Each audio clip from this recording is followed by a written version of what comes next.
Okay, so I had a solar panel inspection and I failed it. And here's what I did to correct it. It's been struggle. Winter is coming up and it's December now. It's tough to work outside because it's cold. It takes double the time to work. So I'm gonna go over a few of the things that the reason why I failed. I wouldn't call it a failure. One of them, the first one, is the grounding and bonding. So on grounding and bonding, I was told that the ground has to be at least number 12. That is going to be buried.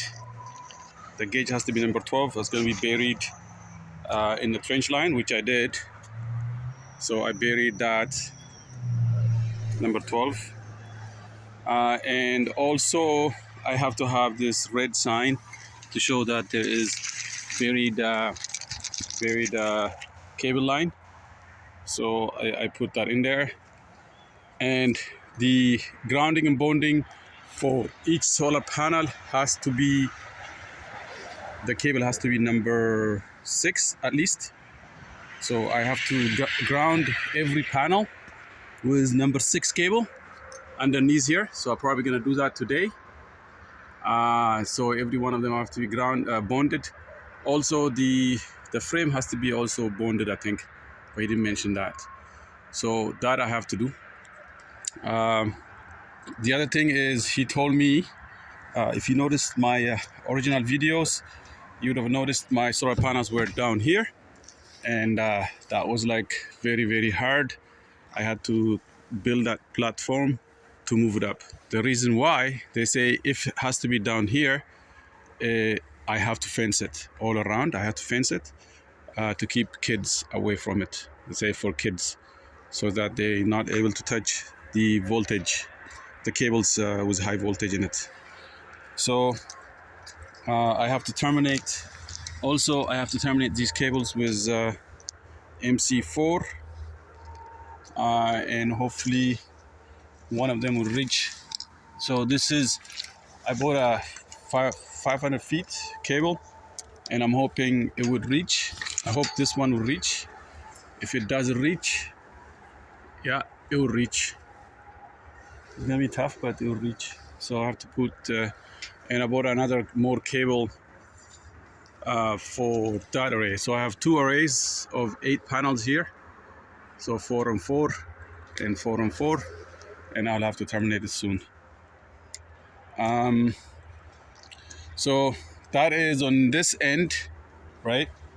That I have to have the grounding, at least number 12 buried, number 6 bonded to anything that's metal that could be touched. Then it's buried here, and so the DC voltage, 2 arrays, they borrowed and they go through here, through this trench line, and they end up over there.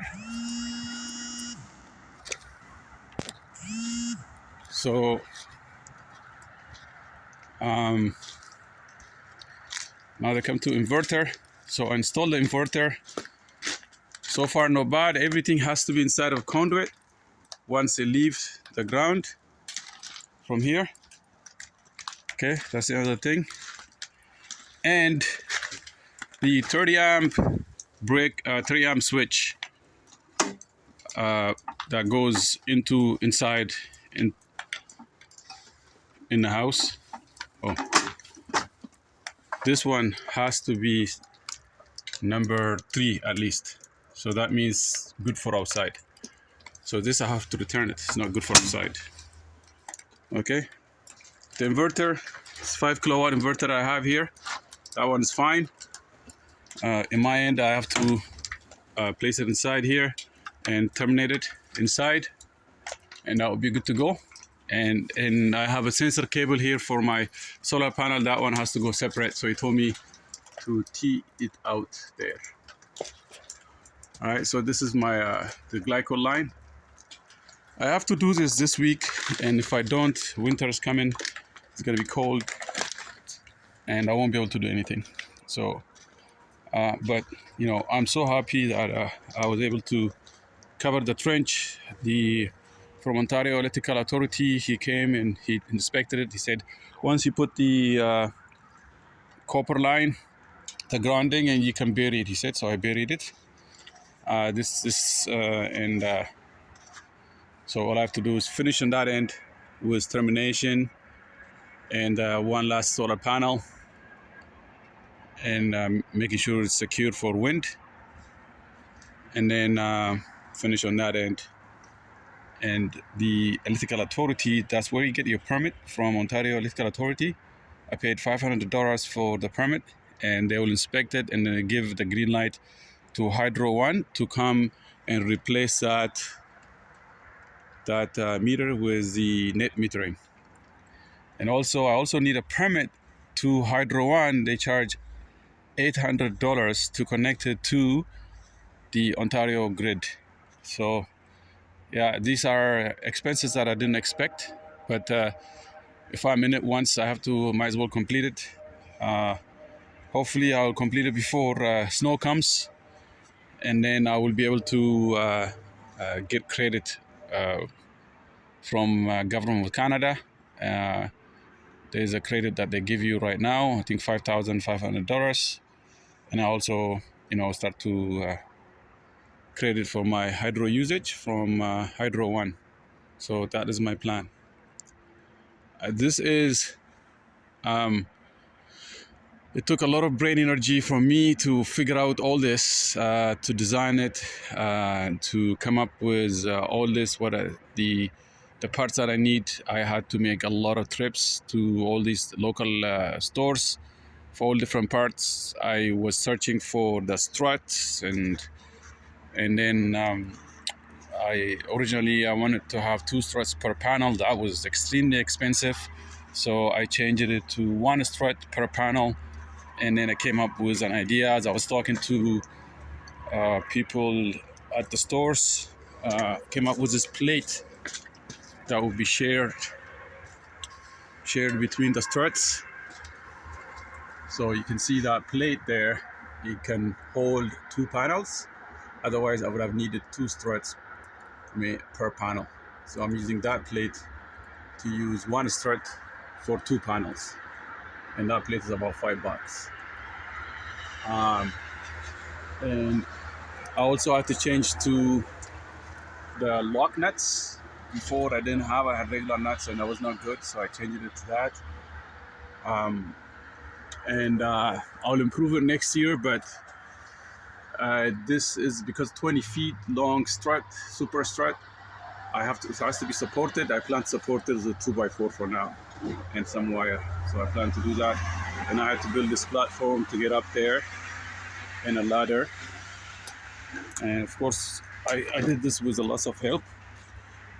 Concrete at each base. Originally, I had anchors all around. Well, my friend removed it without letting me know, but I'm going to move this. I don't need this anymore on this side, so that I have that force that's coming this way. It's going to be handled. So I have to have one on this side to anchor this post, and then one on the other side to anchor the other post.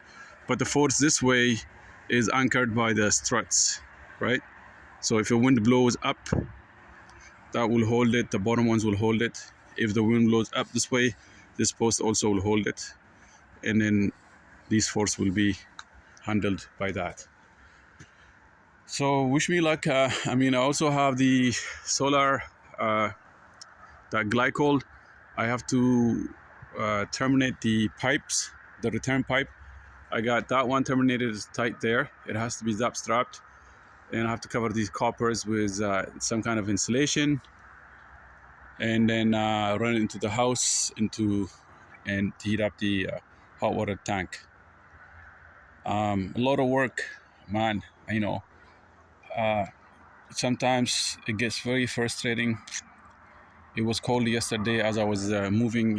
When he told me to move the panels from down below to up there, I was really, really depressed because I had to do this we have to do this in the cold, and I was doing it in the cold, and I hated doing it.